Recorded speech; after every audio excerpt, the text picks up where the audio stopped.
Hey, welcome back to the Guillemot Kayaks Workshop. I'm Nick Schade, and we're working on building the Petrel strip-built sea kayak. In this episode, I'll start by installing the outer stem, and I actually screw that up and have to do it again, and I'll describe a little bit what went on with that. And then we do some sanding and some more fiberglassing, fiberglass to exterior seam, then fill coats, and I make some mistakes on some of those, and I describe that. And then we finish up the final fill coats, and basically the boat's going to be ready for the final sanding and finish work.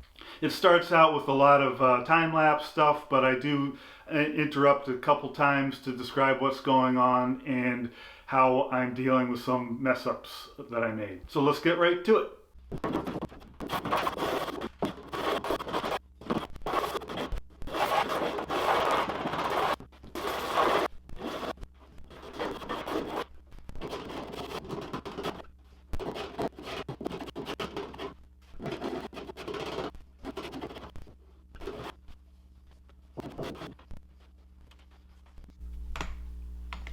I'm going to glue the outer stems on here. Before I do that, I'm just going to mask off this edge so I don't get squeeze out glue epoxy dripping down that edge. I'm going to use this flash tape, which is a very non-stick tape for epoxy.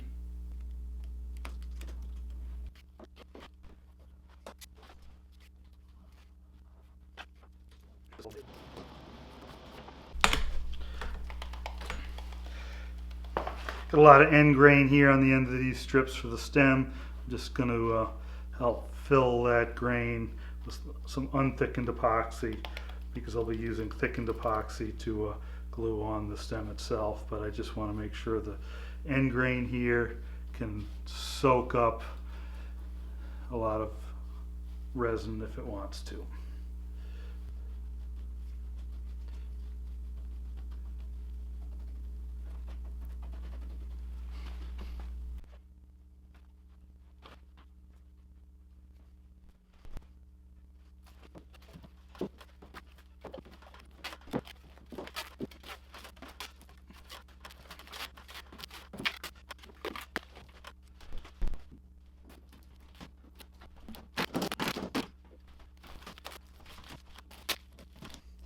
Guess I took the strapping, the stretch wrap off too early. It sprung. I wanted to peel off the tape while the epoxy is still a little bit soft, so it was easier to clean that up, but whole thing sprung off the form there, so I'm going to have to peel these stems off completely and put them back on again.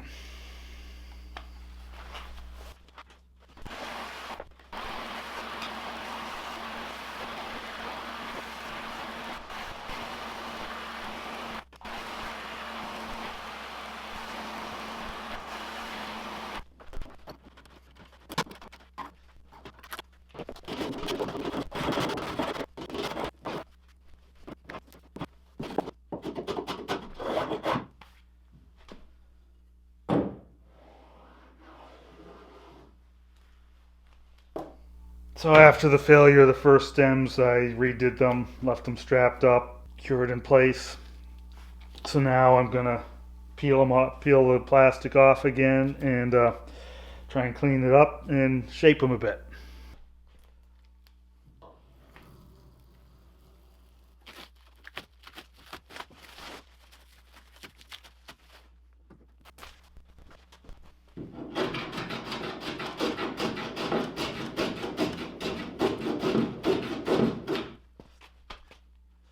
So this part of the stem up here where it blends into the keel essentially gets cut way back. We'll try it with the plane, see how that goes. I might end up coming in and sawing that off or use a power tool on it.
promised Jerry I'd meet him to paddle at 1:30. I've got half an hour to get to launch. It's 20 minutes away and I haven't dressed yet, but this is good to go. All it needs to do is sit here and dry for a while, so I'm just going to leave it be and get some paddling in. So when I did this glassing yesterday, I was in a bit of a rush because I wanted to get out paddling, and I ended up with one layer of masking tape here defining the edge of this second layer of cloth. And then I trimmed this layer of cloth with the utility knife and pulled off the excess along with that tape. And then I was immediately going to a fill coat over top of that, trying to fill in the texture of this layer of cloth. So in order to keep that from dripping down the side, I put another layer of masking tape over this, sticking into a little bit of the epoxy that had bled under that first layer of masking tape. And as a consequence, I've got places here where the masking tape is adhered to the epoxy. This comes right off. It's just a little bit of scraping required. It comes right off nice and clean. But I could have avoided that if I put multiple layers of tape down there. So what I had done is I wanted this an inch from the shear line, so I put one layer of tape from the shear line up to measure off my inch. And then in order to keep from dripping onto this shear line, I put another layer of tape starting down from there, a little bit wider tape, and that just acted as a drip edge. So it essentially counted as one layer of tape. I was using 2 layers in order to get that measurement up from the shear. If I had put a wide layer of tape down like 3/4 of an inch up, let that wrap over the shear, then put another layer of tape an inch up, and in that case I could have not bothered with the second layer, but put that measurement piece up, then do my wet out of the cloth, let that set up a bit, trim to that measurement piece, peel that measurement piece off, and now I have another piece under it. And then I could do the fill coat, and that piece would have acted as a protection to protect this shear line and not build up a lot of epoxy there. I wasn't really thinking it through. I was mostly interested in getting that measurement, so I started with that measurement tape. And the reason I'm doing it this way, I could have taken this cloth and wrapped it right onto the deck. That makes a lot of sense. It sounds like it saves a lot of time, and it does, because I'm going to have to come back here later and add some seam tape here. So that'll be today a whole nother layer of tape, whole nother day of waiting for the epoxy to cure, etc. Wrapping it all the way down here would save that step. The problem is I want a nice clear layup here, and air bubbles trapped in the epoxy float up to the surface. If I wrap this around, the cloth underneath here, any epoxy in there, any bubbles in that epoxy will float up to the surface. The surface now being the inner transition between the existing glass and the new glass. And the only way to get rid of those bubbles, they're trapped in there, the only way to get rid of them is to sand that glass right off.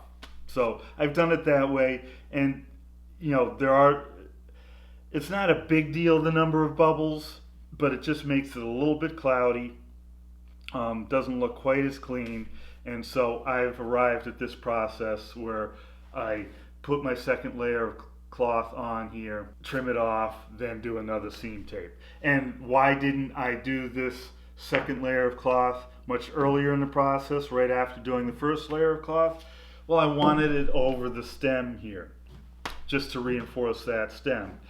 I did end up putting another piece of bias cloth on the stem and onto the bottom keel line here of the boat, and that gives me 2 layers, just more protection there. And the reason I didn't put the stem on earlier, which I could have, is I wanted to stain it, and I wanted to get that stain on without getting it into the stem.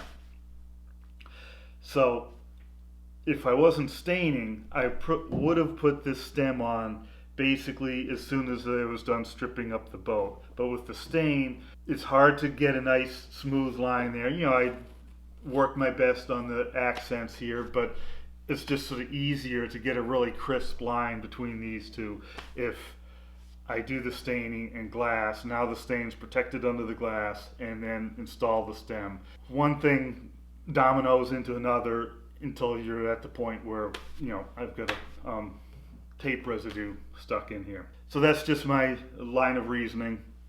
You might come up with a different solution. This is what I've come up with.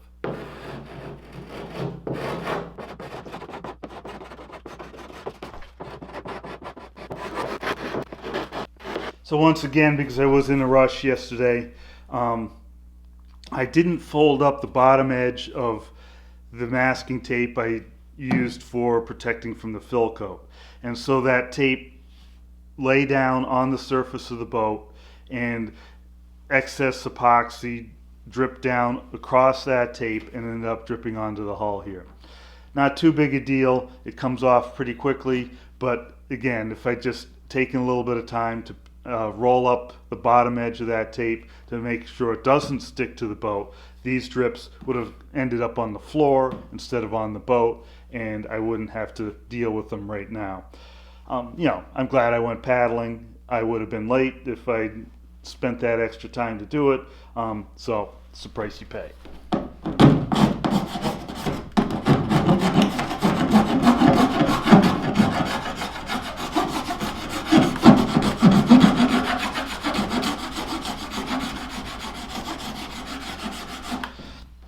So a rasp, or in this case a float file, really takes those drips off no time flat, and really doesn't do anything to eat into the surface of the boat beyond the drips.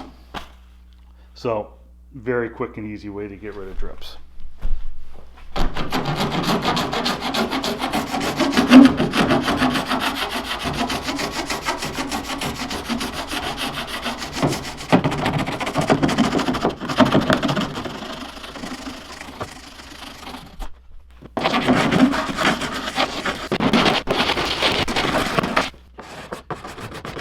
You see a scraper does a pretty good job too. It's a little hard to get a scraper started if you have a big honking drip there, but once it's down pretty close to flat.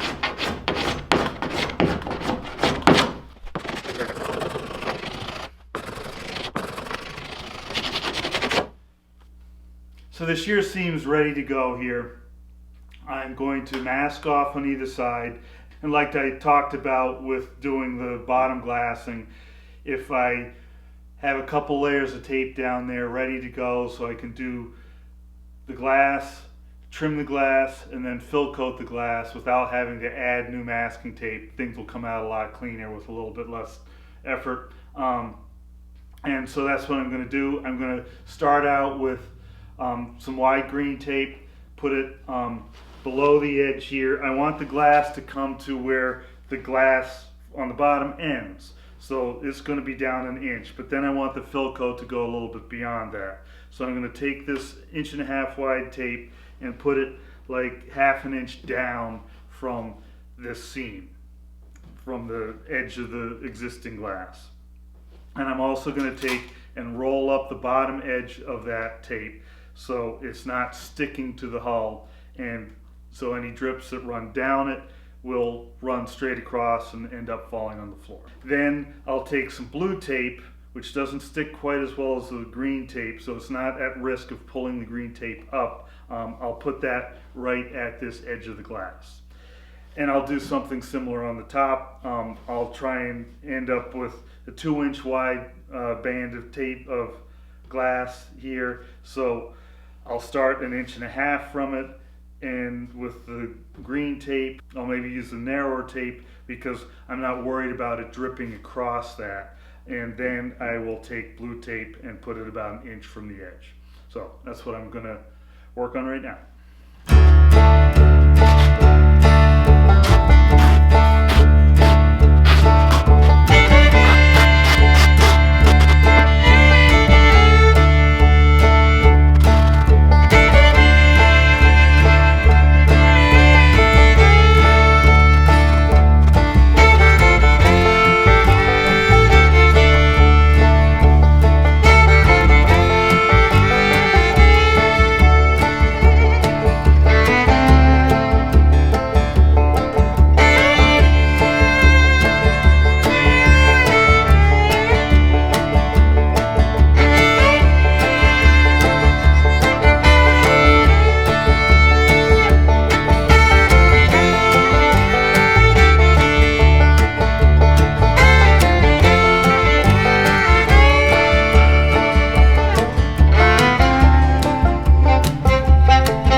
When it comes time to sanding, I probably spend as much time sanding this little area around the cockpit as I do sanding the rest of the boat. There's just a lot of complex contours here. I don't want to sand through the glass. I've tried to glass over everything, and so I don't want to sand through that. Went through a lot of effort to get the glass there. Don't want to take it off. And everything's kind of hard to reach. So I use these. These are just little metal brackets with some chunks of wood glued to them. And then I just stick the self-adhesive sandpaper to that. So like this one, I can get the deck underneath the combing. This one, I can get the underside of the combing. And this one, I can get the riser in under the combing. I could probably actually have these be a little bit, reaching in a little bit deeper. I tend to hit the edge of the combing here and not get all the way in there. On the lip itself, I use a regular sanding block, and now I'm just sort of cleaning up spots that the straight sanding block didn't hit. So I've got these flexible chunks of foam that I can get into the other places that aren't as easy to get to level them out. I'm going to give the whole thing another fill coat. So I've sanded into the glass in places here. I put 2 layers of glass over this lip with the knowledge that I would probably be sanding through the first layer a little bit, at least in places. I feel as long as I've got one solid layer of glass there, it's going to be plenty strong.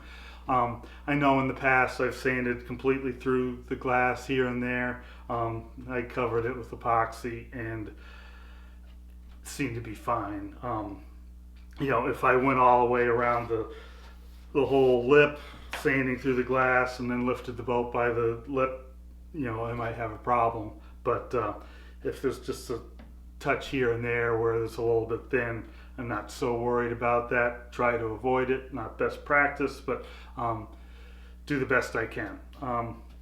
So, like I said, a lot of time spent sanding here around the combing, and you know, I wish I could find a power tool that really did the job, but nothing does.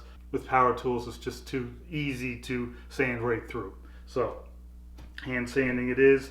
The dust collection doesn't work with this sort of stuff that well, so you see me holding the vacuum cleaner up close just to collect that dust before it gets up in the air. And just patience.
that's it for this episode. In the next episode, I'll do the final finish work, and I think that'll probably be the final episode in this series, although I'll probably do a recap of the whole build after that. So if you like these videos, you know the drill.